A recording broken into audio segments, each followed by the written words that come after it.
Hello and welcome guys. So today I am testing the taller windscreen from Adventure Conquest.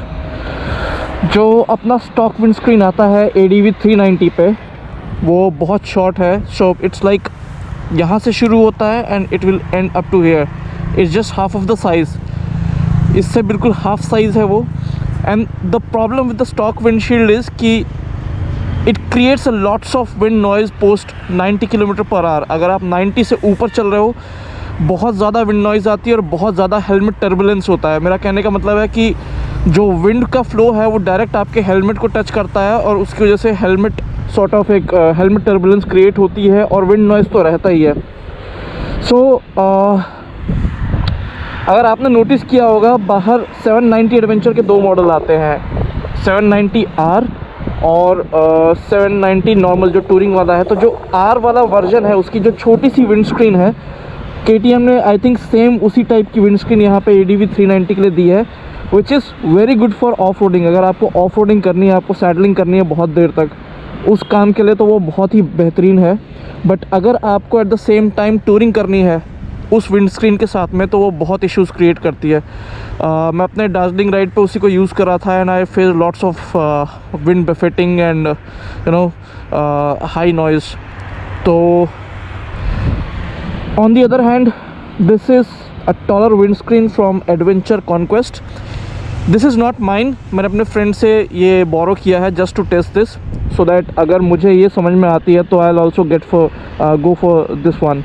So initially I was very sceptical.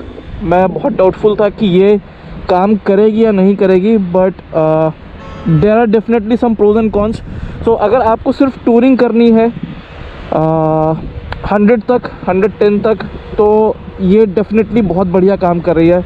Wind noise नहीं है बिल्कुल भी, और हर helmet पे जो wind का जो टर्बुलेंस क्रिएट होता है वो तो बिल्कुल भी नहीं है.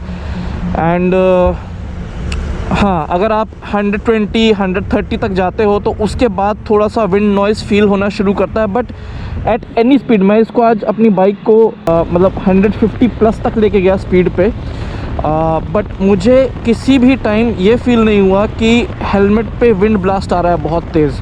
विंड नॉइज़ तो थी बट विंड ब्लास्ट नहीं था. तो ये है कि मतलब ये अपनी जगह विंडस्क्रीन बहुत अच्छा काम कर रही है. प्रॉबेबली अगर बिल्कुल ही ट्रबल फ्री आपको बिल्कुल विंड नॉइज़ और कट डाउन करना, तो यहाँ पे जो दो क्लैंप वाले एक एक्सटेंडर आते हैं, विंडशील्ड एक्सटेंडर, वो लगा करके उसको थोड़ा सा ऊपर की तरफ टिल्ट करेंगे तो शायद उससे कुछ और बात बन जाएगी. बट हाँ, अभी तक मुझे लग रहा है कि इससे काम हो जाना चाहिए. और एक एस्पेक्ट और है इसका जो अच्छा लगा, जो ये टिंटेड ब्लैक कलर में है, इससे बाइक की अपील ही चेंज हो गई बिल्कुल. बाइक बहुत बड़ी, बहुत ब्रॉड लग रही है इसकी वजह से. And definitely the look of the bike has been transformed. जहाँ से भी निकल रहा हूँ, जहाँ भी जा रहा हूँ, लोग डेफिनेटली एक बार पलट के देख रहे हैं बाइक को कि ये इतनी बड़ी बाइक आ रही है सामने से. तो definitely it has become a head Turner. So that is all guys.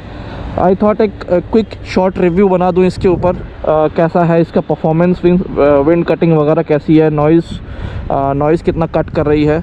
और I would say I am pretty impressed.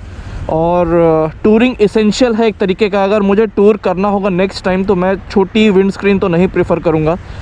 I will go इधर with this one. I am also trying to get my hands on the carbon racing का windshield, but it's very difficult to get it. Already sold out है वो. But हाँ, एक बार मैं उसको लगा करके भी अगर देख सकता तो मैं थोड़ा सा जज करने में मुझे आसानी हो जाती कि मुझे एडवेंचर कॉन्क्वेस्ट के साथ जाना है या कार्बन रेसिंग के साथ में जाना है. बट लेट्स सी, देखते हैं. So that was all guys. Stay tuned. Bye.